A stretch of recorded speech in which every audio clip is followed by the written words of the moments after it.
does speaking in tongues in Acts 2, verse 2 mean? Very interesting question. Dr. Cortez, what does the Bible talk about in regards to speaking in tongues?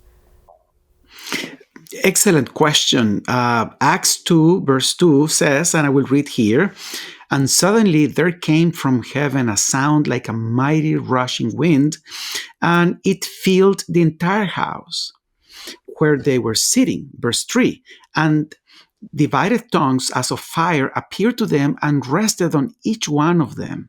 Verse 4, and they were all filled with the Holy Spirit and began to speak in other tongues as the Spirit gave them utterance.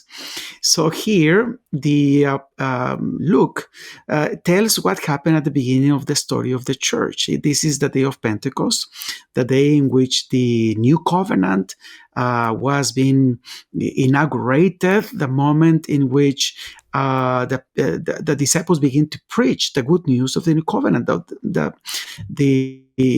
results of Jesus' death on the behalf of humanity. Now, the passage is very simple. They began to speak in other tongues, meaning the language in Greek is very simple. They began to speak. This is laleo, the normal word for speaking, the way you speak to any other person. And glossa, tongue, means just language. So they were speaking in other languages.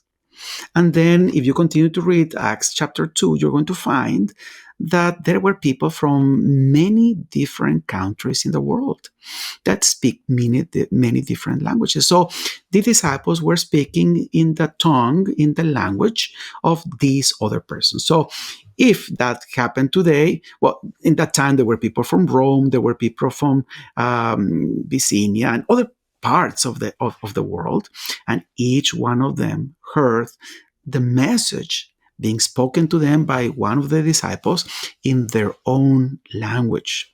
It is very interesting as well that the Bible describes other moments in which the disciples speak in tongues. For example, in Caesarea, Acts 10, in Ephesus, in Acts 19, in Corinth, in 1 Corinthians 14, and Mark 16 talks about the people going to preach the gospel in all nations around the world. And Jesus promises they will be able to speak in tongues. So basically, it is the capacity the Holy Spirit gives believers in the time of the apostles to speak in other tongues, in other languages, so that they can preach the gospel and the persons can hear them in their own language.